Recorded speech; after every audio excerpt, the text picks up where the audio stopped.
Dramatic scenes in the race that keeps on giving, allegations of foul play, the yellow jersey potentially changing hands once again. This was stage 8 of the Tour de France Femmes avec Zwift from Sisteron to Nice. A very long stage, 172 kilometers long. We have 2 hills at the finish. You can't see on the profile, but at the end of the last Cat 4, there's a short descent and then a 350 meter 14% pinch before 8Ks of downhill and flat to the finish on the coast in Nice. There was a breakaway with Squibon and Adergeest up the road, and no one was controlling it. It went out to 6 minutes. Eventually, after Liverlula, Jayco, and AG Insurance Sudal controlled with Hakira, because they got Kimla Corpina, she could win from a small group sprint.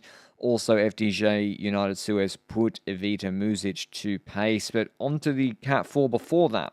1.4K is 5.5%, big positioning fight. See Baxter leading Kasia Niewiadoma, who was in the yellow jersey after winning on Von 2 yesterday.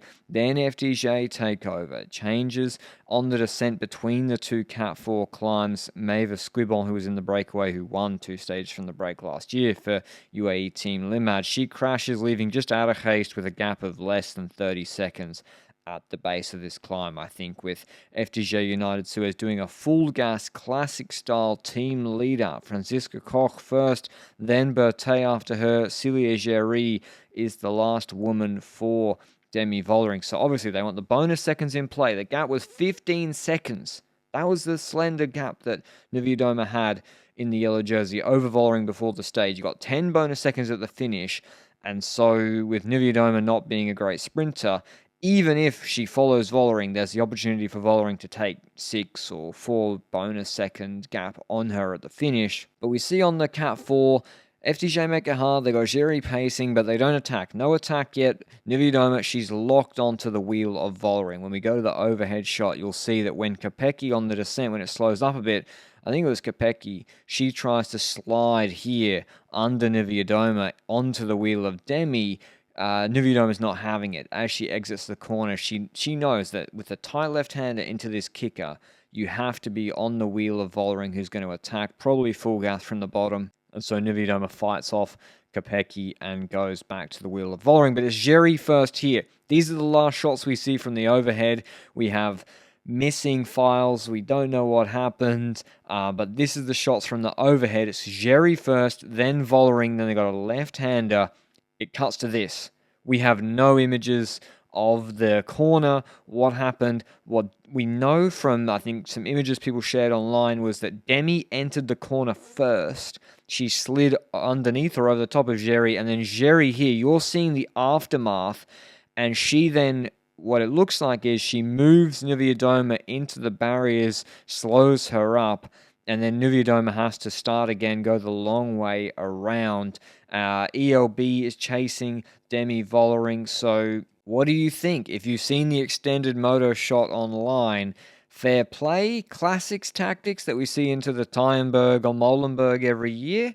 Or is it something beyond that? Is that not something that's play on when you've got the yellow jersey up for grabs? The problem is, even if you think Géry did do something wrong, what does it matter to Demi Vollering? Because she's attacking. Kasia Niewiedoma's had to do a big effort, and on this second effort, she completely, looked like she was cracking ELB, and then Kasia started to move to the side of her. Maybe Kasia should have just given a bike length or two, just rested her legs a little bit, because when she moves alongside Demi sees her, attacks again here, and here Niewiadoma on the 13% section with 35 meters to go, she cracks, and I really think we're talking 35 meters, small margins here. If she starts on the wheel of Demi, if she doesn't have to surge harder to get back to the wheel of Demi, remember, you're carrying speed from the descent into that corner, I'm not sure Niewiadoma would have got dropped on this punch. So the tactics worked from FDJ United Suez. Demi Vollering drops her, and once she's got the gap on this descent, it looks like it's not over, because Elisa Longoborghini turns up as the guardian angel savior of Niewiadoma. She's just in front. 5 seconds was the gap. 6 seconds. Longoborghini doesn't care about Niewiadoma being there. She's pulling full gas going for the stage win, but when they get to the Promenade des Anglais, or maybe it's not that. Anyway, they're on the front in Nice. The gap starts to expand. They can see Demi Vollering, but Niewiadoma can't pull. She's completely cooked. ELB's looking at her like, can you pull? Like, Niewiadoma tries to come out of the wheel, but she just ends up slowing them down. She completely cracked on that punch. They were still 22 seconds ahead of the Marlon Reusser group, who, by the way, third place, was losing time to ELB and was losing, she would be over a minute behind Demi at the finish. And for Vollering, this was perfect. Not only was she taking now the Maillot Jaune virtually on the road with 16 seconds to Kassia's 15-second lead, she also has the bonuses at the finish to make more of a difference, winning the stage. Big win for Vollering after the disappointment of On 2 yesterday, and Kassia not able to take second, so losing 6 bonus seconds as well. Vollering thanking Jerry at the finish. Kassia called out FDJ at the finish and even went over to Jerry to confront her about the move into the barriers. Where do you stand on it? Ultimately, it's nice for us to discuss, but it doesn't matter for the stage results. Vollering 17 seconds ahead of ELB and Niewiadoma. I'll show you what that means for GC in a second. Here's what the European champion had to say after the stage. Demi, yesterday you were a bit disappointed. How did you find the strength to go back into battle? You just need to do it. I mean, in a stage race you live day by day. So you can be disappointed overnight, but then the next morning you need to put on a new mask and you go again. You try again, you make a plan with the team.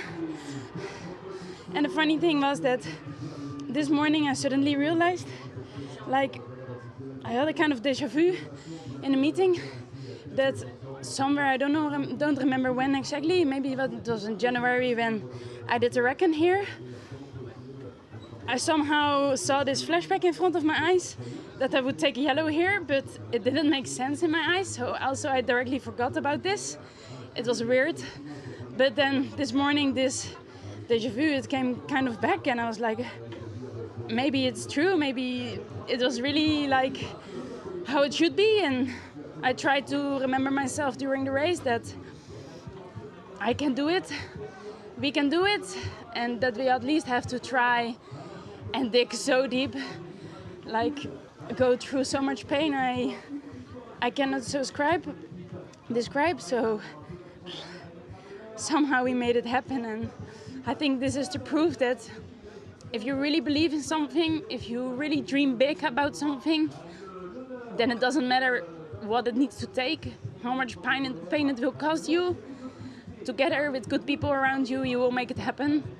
You just need to have the good people around you. In terms of GC Vollering, we have a third leader in 3 days. Reusser to Niewiadoma to Vollering, 8 seconds ahead of Niewiadoma. It's between those two unless Reusser goes long tomorrow, which I hope so. I hope her and Longoborghini go long tomorrow. We've got the trap stage in Nice, 4 reps of the Col d'Air's incredibly difficult stage, and I hope we have action, and it's a must-watch tomorrow. So I'll see you then. Ciao, ciao.